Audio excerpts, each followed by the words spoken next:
mabilisan lang. Bati muna tayo sa bago nating follower na si HAFSH, Hafs Vinclas.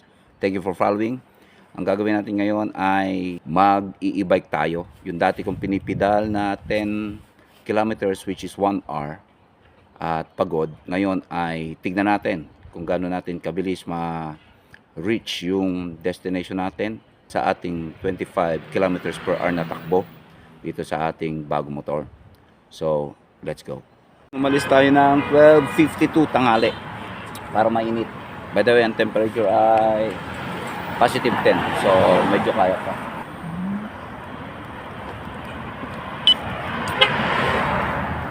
So, yan. Kung nakikita ninyo, itong e-bike natin ay ito na yung pinakamabagal na e-bike, which is 25 kilometers per hour ang speed niya.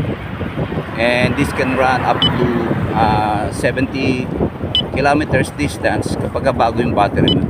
Although this e-bike is already 1.5 years, so ang kaya lang takbohin ito siguro ay mga 60 kilometers distance na lang.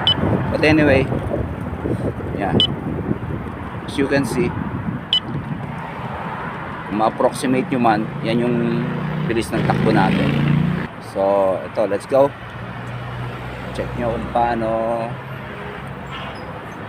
kabilis siya o kabagal sa tingin nyo. Titigas sa ulo din.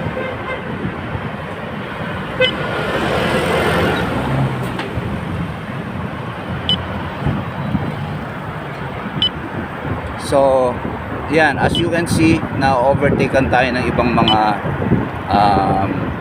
e-scooters. Ito yung 25 kilometers per hour. Para kang magbabike ng napakabilis, yung total speed ng bike mo ng pinipidal, ganun ang comparison ko. Ang advantage lang nito, hindi ka mapapagod. At syempre, mas mabilis ka kaysa sa bike.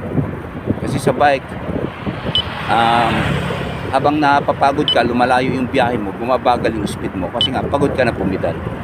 Ang advantage lang nito kasi nga motor siya. So kahit na nakabiyahe ka na ng 5 kilometers, still yung speed mo ma-maintain kasi hindi naman siya napapagod, right? So ayan. Actually, dito nga pala sa Beijing, normally hindi kailangan ng driver's license or license para makapag-drive ka ng e-scooter. Okay?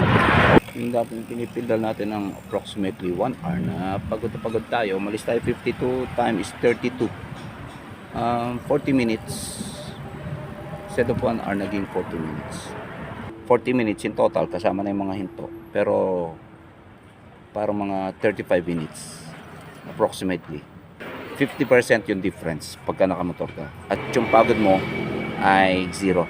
At the same time, kung gusto mo pang pumunta sa ibang lugar, pwede pa kasi hindi ka pagod eh.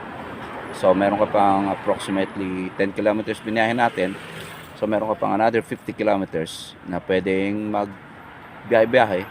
40 kilometers na lang ka mo kasi uwi ka 10 kilometers eh. So that's it. Maraming salamat sa panonood and bye-bye.